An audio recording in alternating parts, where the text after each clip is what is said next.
대부분이 교회 오시면 주보를 보면서 오늘 본문과 제목을 보잖아요. 그래서 이제 좀 기대를 하게 마련인데, 주일날 보셨을 거 아니에요? 수요일날 새 언약이네 제목이. 그래서 어떤 느낌을 받으셨는지, 에레미야를 아는 사람은 요 새 언약이라는 말에 심장이 뛰었어야 돼요. 그러니까 심장이 안 뛴 분들은 아직 에레미야를 잘 모른다고 봐야 되겠고, 에레미야를 아는 분들은 수요일날 무슨 말씀일지, 이 새 언약이 무엇인지에 대해서 관심을 가졌으리라 생각을 하고요. 그래서 오늘 말씀이 에레미야 52장 가운데 가장 핵심적인 에레미야의 키워드 같은 주제라고 봐야 되겠고요. 그래서 봐서 다음 주까지 좀 연장해서 나눌 계획을 가지고 있고요. 이미 말씀을 드린 대로 이스라엘이 두 가지 악을 행하여서 이제 하나님의 진노를 샀잖아요. 피할 길이 없어요. 갈 때까지 갔습니다. 그래서 이제 하나님의 진노를 사야 될 상황이고, 예레미야가 본 대로 끓는 가마가 기울었잖아요. 조금만 더 기울면 이제 큰일이 나는 상황이잖아요. 두 가지 악이 뭐라고요? 하나는 생수의 근원되는 나를 버린 것과, 그러니까 하나님을 버린 거예요. 하나님을 떠난 것이고, 또 한 가지는 스스로 웅덩이를 파서 열심히 살았는데 터진 웅덩이다. 물을 젖죽지 못할 터진 웅덩이라. 이 두 가지 악이 에레미야가 전하는 인간의 근본적인 악인 것을 말씀을 드렸고요. 두 가지를 정리해서 말하면, 하나님 없이도 살 것 같은, 열심히 살면 문제 없을 것 같은 그런 교만한 마음이 성경이 말하는 근본적인 악인 것을 말씀을 드렸고요. 결국 이스라엘이 이 두 가지 악을 해결하지 못하고 고치지 못하기 때문에 멸망을 당하게 되는데, 소위 죄값을 톡톡히 치릅니다. 여러분, 죄는 누구나 져도 되고 선택이죠. 그러나 죄에 대해서는 반드시 죄값을 치르게 되는데, 죄의 값은 죽음입니다. 그래서 이스라엘이 두 가지 악을 고치지 못해서 죄값을 톡톡하게 치르게 되는데, 근데 감사하게도 하나님이 선지자를 통해서 희망을 주신 거예요. 그 멸망당하고 쑥밭되는 상황에서 희망을 주셨는데, 그러니까 선지자가 얼마나 고마운지, 그 선지자라는 인물이 있어서 이 고난의 시절에 하나님 말씀을 받아서 희망을 주니까 얼마나 불행 중 다행이고 얼마나 고마운 일 아니겠어요? 선지자가 희망을 전하지 않았더라면 이스라엘이라는 나라는 지도상이 없는 거예요. 사라졌겠죠. 근데 하나님 주신 희망 덕분에 여전히 저 지중해에 이제 민족으로 살아남았고, 열방의 중심으로 돌아가는 것들은 우연이 아닌 것을 우리가 알고 있고요. 그 잠언에 보면 유대인들의 자녀 교육이 좀 남다른 점이 있는데 좀 보시죠. 잠언 14장 24절, 13장 24절 같이 읽어보죠. 시작. 매를 아끼는 자는 그의 자식을 미워함이라. 자식을 사랑하는 자는 근실히 징계하느니라. 아멘. 이 잠언서를 보면 어머니가 많이 나오죠. 내 아들아, 내 아들아. 그러면서 자식에 대한 얘기들이 여러 번 나오는 반복되는데, 이게 우연이 아니고요. 왜 유대인들의 부모는 자식들을 이렇게 매를 아끼지 않고 근실히 징계하는 것일까? 이게 하나님한테 배운 거예요. 하나님 아버지가 이스라엘 백성들을 어떻게 다루었는지를 몸소 겪으면서 자녀 교육에 적용을 했다고 봐야 되겠고요. 그래서 하나님이 자기 백성을 근실히 징계했잖아요. 말씀대로 순종하지 않으니까 성전 불타게 하고, 성전의 보물 다 빼앗기고, 나라가 쑥밭이 되고 노예로 끌려가면서 비참하게 할 정도로 징계하셨잖아요. 끔찍한 역사죠. 이거를 이스라엘이 경험하면서 깨달아서 쓴 것이 잠언인데, 그 잠언을 적용하면서 주로 자녀 교육에 적용을 하면서 이제 쓰게 되는데, 이사야의 표현대로 하면 나무가 베어져도 그루터기가 남잖아요.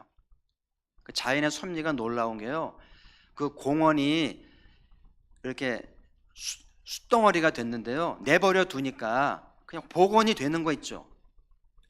나무가 베어졌는데 그루터기가 남아 있으니까 언젠가 그루터기가 본래 자기의 모양으로 자라가게 되듯이 이스라엘이 남은 그루터기라는 거죠. 그래서 이스라엘이 하나님의 근실이 징계를 받고 아픔을 겪지만 결국은 본래의 모습으로 회복하게 된다는 것이 선지자들의 이제 말씀 아니겠어요? 그래서 이스라엘 백성들은 이제 자녀들을 가르칠 때 자녀들을 엄격하게 가르치는데요, 근실이 징계합니다. 안식일을 어겼다든지 거짓말을 했다든지 탐심을 부린다든지 뭐 부모를 거역한다든지 말씀에서 어긋났을 때는 어떤 대가를 지불하는지 알기 때문에 하나님이 손대기 전에 부모 손에서 처리하는 게 난 거예요. 그래서 근실하게 징계하도록 하잖아요. 악이 뭐라고요? 에레미야가 말하는 악이 뭐라고요? 하나님을 떠나는 거예요. 그리고 하나님 없이 스스로 웅덩이를 판 것인데, 그래서 여러분, 기독교가 말하는 죄는 도덕적이고 윤리적인 게 아니에요. 성경이 말하는 죄는 근본적인 거예요. 하나님 없이 살 것 같은, 열심히 하면 될 것 같은, 이게 선지자가 말하는 죄악의 뿌린 거예요. 이거 고치지 않으면 뭐 착하게 살고요, 뭐 바르게 살고요, 종교적으로 살아도 소망 없다는 거예요. 이게 선지자의 가르침인데, 자, 한 구절을 더 보죠. 잠언 24장 16절 같이 또 읽겠습니다. 시작. 대저 의인은 7번 넘어질지라도 다시 일어나려니와 악인은 재앙으로 말미암아 엎드러지니라. 7번 넘어져도 8번째 일어난다는 거죠. 소위 7.8기에 참 좋은 말씀이죠. 우리 가포교회도 이 말씀을 받아야 할 분들이 있겠죠. 7번 넘어졌어요. 7번 사업에 망하고 7번 사랑에 실패했는데 8번째 다시 하는 거예요. 할렐루야. 이런 재기의 힘이 어디서 오는 걸까요? 오뚜기처럼 자빠지면 또 일어나고 자빠지면 또 일어나고 넘어질 줄 모르는 오뚜기 신앙이 어디서 나온 걸까요? 그래서 이 잠언이라는 책, 잠언, 시편, 전도서, 이런 책들은 문학서라고 그러기도 하고, 이스라엘이 포로 생활을 겪고 아주 그냥 밑바닥 인생을 살고 고난을 겪으면서 태어난 책들이에요. 어떻게 살아야 되는가? 과연 하나님 없이 우리 힘으로 살 수 있는 것인가? 절대 아닌 거예요. 다시는 이런 고난 겪고 싶지 않죠. 그렇잖아요? 그래서 깨달으며 쓴 게 지혜의 척이고, 지혜가 뭔가 그 두 가지 악을 떠나는 거예요. 하나님 없이 한순간도 못 산다고 말하는 거고, 하나님께 의지하는 것만이 우리의 미래인 것을 인정하는 것이 이제 이들이 고난을 통해 깨달은 지혜요, 이제 지식의 말씀이라는 것이죠. 그래서 오늘날 유대인의 머리라는 유명한 말이 있어요. 유대인의 머리, 최고의 머리잖아요. 온갖 상을 타고 세상의 부귀를 차지하는 머리가 유대인의 머리라는 유명한 말이 있는데, 이렇게 유대인이 탁월하게 된 것은 유대인들이 자기들의 고난을 교훈 삼아서 자녀들을 엄격하게 신앙으로, 하나님 신앙으로 넣어줬기 때문에 오늘의 이런 결과라는 것이 사람들 이구동성 아니겠어요? 여러분도 잘 교훈을 받으시고 어떻게 자녀를 기르고 있는지, 자녀들에게 기꺼이 매를 대려는지 아니면 그냥 쉬엄쉬엄 넘어가려는지 잘 생각하시고요. 유대인의 머리를 따라잡고 리더십을 갖는 인물로 자라게 하려면 이 지혜의 말씀을 잘 배워야 되고, 그 밑바닥에는 하나님의 근실한 징계가 있다는 것을 기억하면서 이제 오늘 에레미야의 핵심 주제인 새 언약을 나누려고 하는데, 이 새 언약이 고난당한 이스라엘 희망을 준 것처럼 오늘 말씀을 잘 받으셔서 여러분도 7.8기의 인생이 되시고요, 영적으로 무장하는 좋은 시간 되기를 소망을 합니다. 자, 먼저 생각할 것은 언약의 종류를 좀 생각해 보시는데, 언약이라는 거는 두 당사자가 있어야 되잖아요. 계약이라고 하는 거, 그죠? 뭐 나라와 나라 사이든 사람과 사람 사이든 어떤 계약을 맺고 언약을 맺을 때는 두 당사자가 있는데, 하나님과 이스라엘이 두 당사자인데 이 두 당사자는 어떤 관계인가를 생각해 볼 필요가 있어요. 하나님과 이스라엘의 언약은 동등의 계약입니까? 주종의 계약인 것 같습니까? 누가 봐도 주종이죠. 그렇죠? 길을 가다가 사장님 그러면 많은 사람이 뒤돌아본다고 그러대요. 그러니까 우리나라엔 사장이 너무 많은 거예요. 그런가 봐요. 그죠? 다 뒤돌아본다고 그러는데, 여러분, 이 사장이라고 다 같은 사장이 아니고 중소기업 사장하고 대기업 사장은 차원이 달라요. 같은 호칭은 사장이지만 정확치는 않은데 이 대기업의 부장 정도, 과장 내지는 부장 정도가 중소기업의 사장과 레벨이 같은. 그래서 중소기업 사장이 대기업을 방문하면 누가 나가서 맞이하겠어요? 대기업 사장이 나오지 않아요. 부장 보고 나가라 그러든지 과장 보고 나가서 맞아야 이게 레벨이 맞는 거예요. 그래서 지금 하나님과 이스라엘이 언약을 맺는데 이거는 주종 관계예요. 하나님은 굉장히 높으신 분이고 이스라엘은 저 낮은 곳에 있는 너무나 차이가 나는데 하나님이 자기를 낮추시고 맺어주시도록 이제 계약을 맺어주신 거니까 이스라엘 입장에서는 얼마나 황송한지, 얼마나 절호의 기회를 잡은 것인지 이런 나라가 없잖아요. 하나님이 이스라엘 정말 소위 내놓을 것도 없는 노예들에 불과한 이스라엘과 언약을 맺은 것은 그들이 뭐 잘한 게 있는 것도 아니고 큰 민족도 아니고 무슨 뭐 가진 것이 많은 것도 아니고 정말 보잘것없는 나약한 집단들일 뿐인데 하나님의 긍휼과 사랑으로 언약을 맺어주신 거니까 얼마나 고마운 일인지.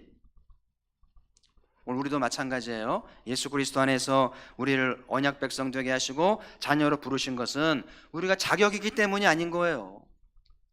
하나님은 주인이시고 우리는 종일 뿐인 것이죠. 그래서 여러분 착각하지 마시고 늘 신앙은 황송한 것이고 정말 감사한 일이고 소중히 여겨야 할 이제 것임을 늘 기억하면서 이제 새 언약을 좀 나눠보도록 하죠. 32절에 보시면 이런 표현 나오죠. 이 언약은 하나님 맺은 새 언약은 내가 그들의 조상들의 손을 잡고 애굽 땅에서 인도해 낸 날과 맺은 것과 같이 아니할 것이다. 여기 또 반복되는 표현이 애굽 땅에서 인도해 내던 날에라는 표현 나오죠. 이 표현이 율법의 서론이라는 말씀. 이 구절이 살아 있으면 이스라엘은 사는 거예요.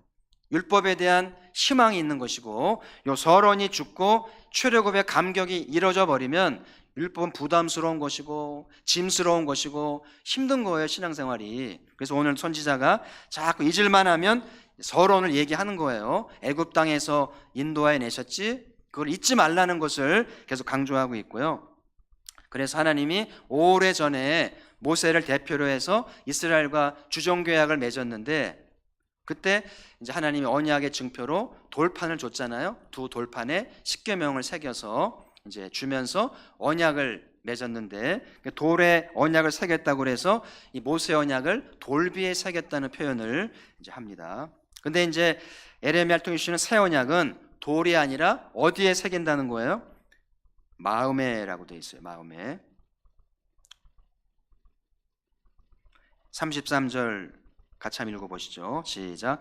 그러나 그날 후에 내가 이스라엘 집과 맺은 언약은 이러하니 곧 내가 나의 법을 그들의 속에 두며 그들의 마음에 기록하여 나는 그들의 하나님이 되고 그들은 내 백성이 될 것이라 여호와의 말씀이니라. 그래서 모세 때는 하나님 언약을 맺으면서 돌에다가 친히 십계명을 쓰셔서 주면서 언약이라고 확신인지 증표를 줬는데 이제 시대가 지나서 이제 하나님의 징계를 받고 나라를 잃고 도탄에 빠져서 정말 아슬아슬한 백성들에게 새 언약을 맺으면서 언약을 어디다 썼다고요? 마음판에 써서 이제 언약을 다시 맺고 이제 내가 너희 하나님이 되고 너희는 내 백성이 될 것이다. 이런 말씀이죠. 이게 이제 참 쉬운 것 같으면서 굉장히 심오하고 묵상해야 할 말씀이기도 하고요. 그 이제 32절에 보면 그런 표현 나오죠. 내가 그들의 남편이 되었다. 그래서 하나님은 이렇게 부부가 연을 맺듯이 하나님은 이스라엘의 남편이 돼서 이스라엘을 책임지려고 했는데 이 아내 된 이스라엘이 언약을 깨버리고 바람을 핀 거예요. 이혼 사유가 되는 거죠. 여러분 배우자가 바람을 피거나 도덕적인 문제가 있으면 법원에서 이혼을 인정해 주잖아요. 그죠? 그러면 남남되는 거 아니에요? 그래서 지금 이스라엘 상황이 언약을 깼기 때문에 너무나 실망스러운 나머지 이제 하나님이 남편의 입장에서는 언약 깨도 되고요. 이제 이혼 사유가 된다는 거예요. 그러니까 이스라엘은 하나님의 처분만 바라고 눈치만 보고 있는데 하나님이 이혼서를 내보이는 게 아니고 새 언약을 주셨다는 것이 참 하나님다우신 놀라운 하나님의 약속인 것을 이제 보게 되는데요. 그래서 이제 이 새 언약이 마음에 새겼다고 그래가지고 신비라는 표현을 써요. 모세 때는 돌비고 이제 새 언약은 신비라는 것을 하게 되는데, 그럼 이제 이 돌에 새긴 언약하고 마음에 새긴 언약하고 좀 다른 거죠, 그죠? 하나님이 하신 건 하신 건데 좀 차원이 다르다는 생각이 들어서 몇 가지 좀 차이를 좀 정리해 봤는데, 첫 번째는 가치의 차이입니다. 여러분, 돌과 마음은 비교의 대상이 아니죠. 요즘 돌을 모으는 취미도 있습니다만은 비싼 돌은 억 단위 한다고 하는데 돌이 아무리 비싸도 사람의 마음과 비할 수 없죠. 사람의 마음을 돈으로 사겠어요? 여러분, 열심히 장사해서 돈은 많이 벌어 부자가 될 수 있는데 아무리 돈이 많아도 사람의 마음을 살 수 있어요? 없어요? 내가 100억 있어가지고 최고의 사람을 하고 결혼할 수 있어요? 없어요? 할 수 없어요. 사람 마음을 얻을 수 없어요. 돈으로 얻을 수 없는 가치가 있는 것이 사람의 마음이고요. 여러분 각자가 자기의 마음이 있으시죠? 자기 마음은 돈으로 바꿀 수 없는 정말 값진 거기 때문에 헤푸지 마시고요, 소중히 간직하시고 여러분 마음에 오직 주만 계시기를 주의 이름으로 축원합니다. 다음 주에 좀 나눌 계획인데, 예수님의 복음서와 설교를 보면 굉장히 마음에 대한 주제가 많은 걸 느끼셨어요? 계속 마음 얘기합니다. 왜 자꾸 마음 얘기를 하시나? 새 언약을 얘기하시려는 것이고, 새 언약을 맺으려면 마음을 갈아엎고 마음이 준비가 되어야 되고 잃어버린 마음, 빼앗긴 마음을 되찾아와야 되기 때문에 강조하신 거거든요. 그걸 좀 더 나누기를 계획하는데, 그래서 오늘 하나님이 마음에 주신 이 언약은 가치의 차이가 있는 더 나은 가치인 것을 이제 말씀해 주시는 거고요. 두 번째 차이는 영구성의 차이인데, 여러분 돌은 닳잖아요. 깨지기도 하고 잃어버리기도 하고, 이스라엘은 이 돌이 하도 귀하니까 법궤에 넣어가지고 메고 다녔잖아요. 레위들이 철저히 보관합니다. 그 법궤 속에 3가지 있잖아요.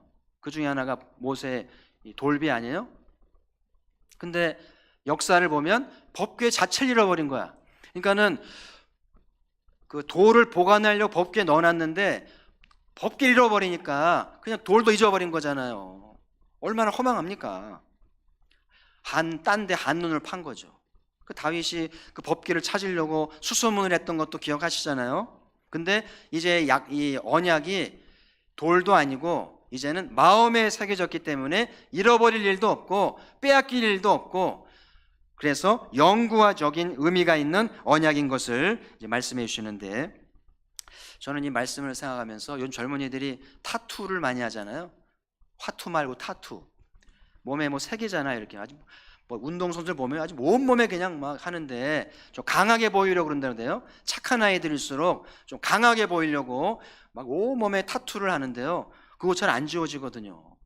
문신은 고사하고. 그래서 저는 그걸 생각할 때 하나님이 우리의 마음에 마치 타투를 새기듯이 우리 마음에 영원히 지워지지 않는, 영원히 빼앗기지 않는, 치매에 걸려도 잃어버리지 않는 그런 소중한 언약을 우리의 마음에 새겨주셨다. 얼마나 영구한 은혜인지를 깨닫게 되는 것이죠. 여러분이 혹시 나중에 나이 들어서 치매가 걸려도 나는 이 언약을 잊어버려도 하나님은 잊어버리지 않겠죠. 아멘. 세 번째 언약의 차이는 질적 차이라고 보는데요. 율법이 이제 돌에 써서 주셨는데 마음에 써주셨다고 그러잖아요. 마음에 써주신다는 게 뭘까?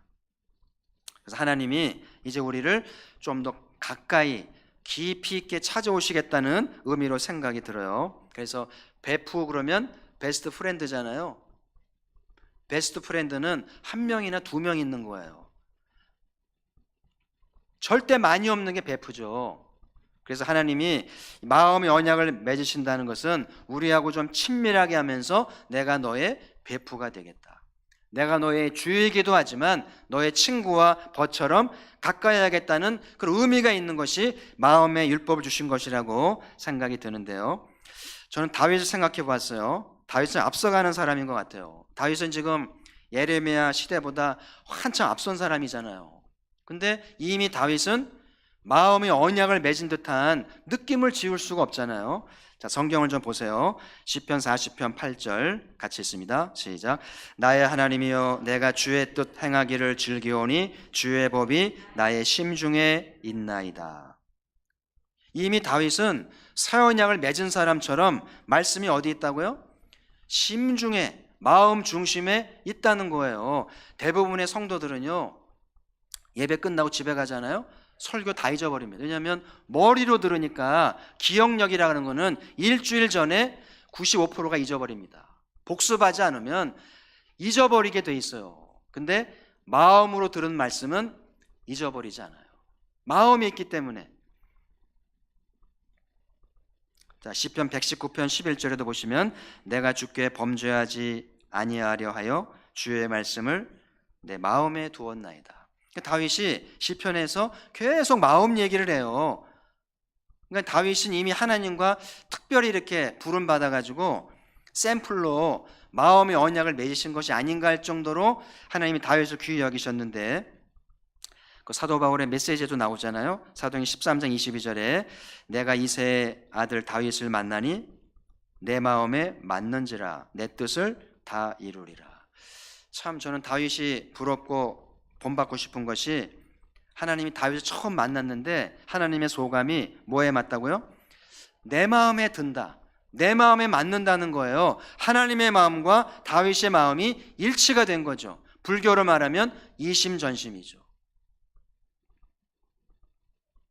이 나라의 불자들 중에 이심전심 불자 있었으면 불교가 쇠하지 않았겠죠. 오늘 기독교도 마찬가지예요. 누가 아버지의 마음을 알아서 마음으로 아버지를 따른다면 한국교회 희망이 있고 가포교회 희망이 있는 줄 믿습니다. 내 뜻을 다 이루리라. 그래서 하나님 다윗을 통해 시편을 쓰게 하면서 먼 훗날 메시아의 일에 대해서, 하나님 나라에 대해서 다 말씀하면서 위대한 왕국을 건설하게 하신 것은 우연이 아니고요, 마음을 들였기 때문에, 마음의 언약을 맺었기 때문에 놀라운 축복을 받았다는 것이죠. 다윗이 어디를 가든지 하나님이 이기게 하시더라. 여러분의 마음을 주께 드릴 수만 있다면 우리도 승리하는 삶을 살 텐데, 그래서 오늘 새 언약을 맺은 하나님의 의도는 뭐냐면 우리하고 좀 더 가까워지고 싶고 마음의 관계가 되고 싶고 베프 같은 친구가 되고 싶은 거예요. 그래서 여러분이 마음으로 신앙생활하고요, 마음으로 주님을 따를 줄 아는 이제 자세가 중요하다는 것을 이제 배우게 되는데요. 사도 바울이 로마서의 복음서를 이제 서론을 쓰면서 좀 이렇게 의미 깊은 말씀을 주셨는데 오늘 언약과 좀 관계가 있는 것 같아요. 같이 좀 보시죠. 로마서 1장 28절 29절인데요. 같이 한번 읽어보겠습니다. 시작. 무릇 표면적 유대인이 유대인이 아니요 표면적 육신의 할례가 할례가 아니며 오직 이면적 유대인이 유대인이며 할례는 마음에 알지니 영에 있고 조문에 있지 아니한지라. 그 칭찬이 사람에게서 아니요 다만 하나님에게서니라. 어렵죠? 한자를 좀 알아야 좀. 조문은 뭐며 이면은 뭐며 표면은 뭐며 좀 어려운 문자인데 굉장히 구약의 핵심을 가르쳐 주시는 유대인의 아킬레스건을 이제 잡는 그런 말씀과도 같은 것인데요. 두 가지 유대인이 있다는 거예요. 표면적 유대인, 이면적 유대인. 표면적 유대인은 난지 8일 만에 할례 받고요, 열심히 제사 드리고 나름대로 율법 암송하고 신앙생활 열심히 하고 하나님 믿는 거예요. 표면적으로는 유대인이죠. 흠잡을 데 없는 유대인이란 얘기예요. 그 이면적 유대인은 뭔가, 이면은 마음을 얘기하는, 보이지 않는 내면을 얘기하는 건데, 그 보이지 않는 마음에 말씀을 받고 마음으로 할례를 받았다. 할례는 몸에 받는 건데 할례를 마음으로 받아서 하나님과 뗄 수 없는 깊은 언약 관계를 맺을 줄 아는 사람을 이면적 유대인이다. 지금 사도 바울은 대부분의 유대인들이 표면적 유대인이라는 거예요. 겉으로는 다 유대인이고 같고 하나님의 백성 같고 하나님의 자녀인 것 같은데 그 내면을 들여다보면은 하나님과 무관하게 산다는 것을 지적하려는 것이죠. 이처럼 오늘날에도 두 종류의 교인이 있다고 봐야 돼요. 표면적 교회는 뭘까요? 표면적 교회는 교회 잘 나와요. 봉사도 열심히 하고 헌금도 하고 남들이 볼 때는 참 잘 믿는 것 같아요. 근데 이면적 교회는 뭐냐면 마음으로 주를 믿고 마음으로 주님을 따르는 거예요. 이면적 교회는 설교를 들을 때 달라요. 마음으로 받습니다. 머리로 이해하려고 하지 않아요. 여러분, 우리 자녀들이 부모님들이 말씀할 때 아이들이 마음으로 듣는 거예요. 아이들 여러 명이 있는데 그 중에 여러분의 말을 마음으로 받는 것 같은 애들은 누군 것 같아요? 다 마음으로 받지 않는 거 아시죠? 아무도 안 받을 수 있어요. 하나는 있어야 될 텐데, 그죠? 하나는 마음으로 받으면 소망이 있는데 잘 보세요. 같이 가정에 살고 늘 아버지하고 어머니 하지만은 마음으로 받는 건 다른 거예요. 그래서 이면적 교인이 참 교인인데 이면적 교인은 마음으로 말씀을 받고 마음으로 주님을 믿고 따른다는 거예요. 그래서 오늘 나는 어떤 교인인가? 내 마음에 말씀이 새겨져 있는가? 마음에 주님을 영접했는가? 끊을 수 없는 주의 사랑으로 충만한 것인가? 이거를 되새겨 봐야 돼요. 그래서 이번 에레미야가 전하는 이 새 언약의 말씀이 나를 위한 말씀을 와닿아서 희망을 낳는 어떤 상황에서도 7.8개 할 수 있는 희망의 사람이 되기를 주의 이름으로 축복합니다. 자, 오늘 마지막 34절은 이 새 언약을 맺은 결과에 대한 말씀인데, 자, 새 언약을 맺으면 뭐가 달라지나? 아버지가 기대하는 것이 뭔가를 한번 보시죠. 자, 첫 번째는 앞부분에 보시면 이는 작은 자로부터 큰 자까지 다 나를 알기 때문이다. 그러니까 새 언약을 맺은 결과는 하나님이 기대하는 것은 작은 자로부터 큰 자까지, 어린애로부터 노인까지 하나님을 아는 것으로 가득한 거예요. 하나님을 아는 지식으로 충만한 거죠. 지금 세상은 어떤가요? 하나님 알기를 힘쓰나요? 세상 지식으로 가득한 거요? 온갖 잡다한 정보와 쓸데없는 소문들로 얼마나 머리가 복잡한지 몰라요. 하나님이 기대하는 거는 새 언약을 맺어서 머리를 청소하는 거예요. 어떤 저녁 공부의 그림을 보니까 머리 뚜껑을 열더라고요. 열고 그 속에 있는 잡다한 지식들, 쓸데없는 상식들, 경험들을 다 청소하고요, 털어내고 아버지의 말씀으로 가득 채워서 뚜껑을 닫는 거예요. 그럼 하나님으로 충만하면서 주님을 즐거이 따르고 여호와를 경외하는 것이 충만하지 않겠어요? 가포교회가 여기 존재하는 것은 이 가포와 신마산이 하나님을 아는 걸로 충만하도록 하는 사명이 있는 거예요. 그래서 교회가 부지런히 말씀을 배우고 말씀을 연구해서 이웃들에게 하나님 아는 지식으로 충만하게 나누어주고 가르쳐 주어서 이 신마산 어린아이들부터 노년까지 하나님을 아는 지식으로 가득하게 되면 얼마나 좋은 도시가 될까요? 하나님을 안다고 하는 것은 다른 말로 하면 창조의 하나님이잖아요. 창조 하나님이 들어가면 새 사람이 되고요, 거짓말하지 않습니다. 어제도 교회에서 이제 점심을 먹는데 권사님 한 분이 동영상을 보여주더라고요. 보니까 새우에다가 그 실리콘 주사를 놔가지고 새우를 이렇게 부풀려 가지고요, 무게를 나가게 해서 수입을 벌었다는 거예요. 그리고 못된 인간들이 있다는 거예요. 그래서 지금 말 들으니 그 영상을 보니까 새우 못 먹겠어요. 이제 그 안에 젤리를 넣어가지고 새우인 척해 새우의 살을 대신해 가지고 돈을 벌려고 하는 이 탐심들이 너무 많은 거, 이 나라에. 뭘 믿겠어요 지금? 왜 이런 일이 이렇게 되는가? 하나님을 아는 지식이 없어요. 그냥 탐심과 정욕과 마귀로 충만해서 그냥 돈만 벌려고 하고 거짓말을 일삼고 그 세상이 힘든 거예요. 근데 여호와라는 지식으로 충만하게 되면 거짓을 떨쳐버리고 탐심을 버리고 여호와를 경외하면서 청지기가 되니까 믿고 살만한 세상이 되는 거예요. 할렐루야. 저는 가포교회를 통해서 이 신마산이 믿을 만한 세상, 살기 좋은 땅이 되었으면 좋겠어요. 그걸 위해서 하나님이 교회를 세우시고 사역을 맺고 하나님을 알도록 인도하신다는 거죠. 우리는 그런 부르심을 받았기 때문에 부지런히 하나님을 배우시고 알아가면서 이웃들에게 하나님을 가르치는 것이 교회의 사명이고 우리의 부르심이라는 것이 하나님의 기대라는 것을 꼭 기억하시고요. 자, 또 한 가지는 뒷부분에 보시면 내가 그들의 악행을 사하고 다시는 그 죄를 기억지 아니하리라. 여호와의 말씀이니라.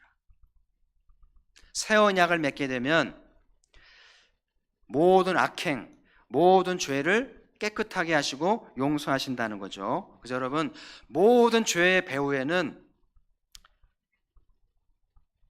모든 삶의 질고의 배후에는 이 죄의 문제가 있는 거예요. 질병의 문제, 사건 사고의 문제, 모든 삶의 애환의 문제 배후에는 죄가 있다고 봐야 돼요. 이게 신라곤이잖아요. 죄가 있기 전에 에덴은 모든 게 완벽하잖아요. 영생을 얻었고 모든 게 풍족하고 행복 그 자체였잖아요. 근데 죄가 들어오면서부터 에덴을 잃어버리고 질병도 많아지고 사고도 많고 삶의 저주가 있는 거예요. 죄 때문에. 근데 새 언약을 맺으면 죄의 문제가 해결되죠. 기억하지 않는데요. 하나님이 죄에 대해서 치매에 걸리시나 봐요. 놀라운 일입니다. 자, 뒤집어 보세요. 죄 때문에 질병도 많고 사건도 많고 삶의 저주와 질고가 많은데 새 언약을 통해서 죄의 문제가 해결되었다? 그럼 어떻게 된다는 거예요? 질병의 문제, 사건 사고의 문제, 삶의 질고의 문제가 풀어질 가능성이 많다는 거죠. 아멘. 그래서 여러분, 어떤 내과 의사가 말하기를 만성 소화불량 환자가 있대요. 만성 질환이죠. 절대 소화 안 됩니다. 근데 그 의사가 말하기를 이 사람이 누군가의 죄를 용서하면 이 만성 소화불량에서 당장 고칠 수 있다는 거예요. 그래서 이 만성 질환하고 죄하고 깊은 상관이 있다는 거예요. 그래서 예수 믿고 자기 죄를 자복하고 죄 용서를 받게 되면 나도 모르는 사이에 만성 두통, 만성 질환 해결될 수 있어요. 놀라운 일이죠. 그러니까 사람은 몸과 영혼과 마음이 얽혀져 있는 전인격이기 때문에 영혼을 고치면 몸과 마음이 고쳐지는 거예요. 놀라운 일이죠. 그래서 오늘 새 언약을 통해서 하나님이 죄의 문제를 해결하신다는 것은 신라곤 인생을 청산하고 에덴의 축복을 되찾게 하시겠다. 할렐루야. 그래서 여러분, 교회 오시면 예배 1시간 드리시고 교회에 계시면서 이 문제를 꼭 해결하시고 가세요. 죄의 문제 처리하고 갈 줄 아는 것이 신앙생활을 잘하는, 그래서 죄의 문제를 처리해서 하나님이 내리신 이 신라곤의 질고로부터 해방돼야 돼요. 그래서 웬만하면 병 걸리지 말고, 웬만하면 사건 사고에 휘말리지 말고, 웬만하면 질고에 빠지지 말고 행복과 승리하는 삶과 풍성한 삶 나가는 길이 죄의 문제를 해결하는 것인데 오늘 새 언약을 통해서 이 문제를 풀어주겠다는 거예요. 그래서 여러분, 내 죄를 고백하는 것과 풍성한 삶과 무관하지 않아요. 주일날 죄 고백하는 시간이 있죠. 이거 소홀히 여기지 마세요. 짧은 시간이지만 정말 마음을 다해서 공동기도문 읽고 진심으로 통회해 보세요. 병이 낫는지 안 낫는지, 삶이 어떻게 고쳐지는지 변화가 있거든요. 이게 새 언약이 낳는 축복이고 결과라는 거예요. 이제 말씀의 결론입니다. 성도 여러분, 이제 이번 수요 예배를 통해서 언약에 눈을 뜨기를 바라요. 하나님과 나와의 언약은 주종 관계예요. 우리는 황송할 뿐입니다. 중소기업은 대기업이 떠나버리면, 대기업이 계약 취소하면은요 끝난 거예요. 그런 것처럼 우리의 삶의 주권은 주님께 있는 거예요. 이 언약을 귀히 여기시고 하나님의 언약을 떠나지 않도록 소중히 여기시길 바라고, 이제 하나님이 예수 그리스도 안에서 새 언약을 맺어서 새로운 뭔가 주시려고 하는데 좀 관심을 가지시고요. 다음 주에도 이 언약을 좀 더 나누면서 유대인들은 어떻게 되는 것인지, 예수님의 새 언약과 예레미야의 새 언약은 같은 언약인 건지 좀 깊이 묵상하면서 언약에 능통해서 하나님의 은총과 사랑을 받는 우리 모두가 되기를 주의 이름으로 축복합니다.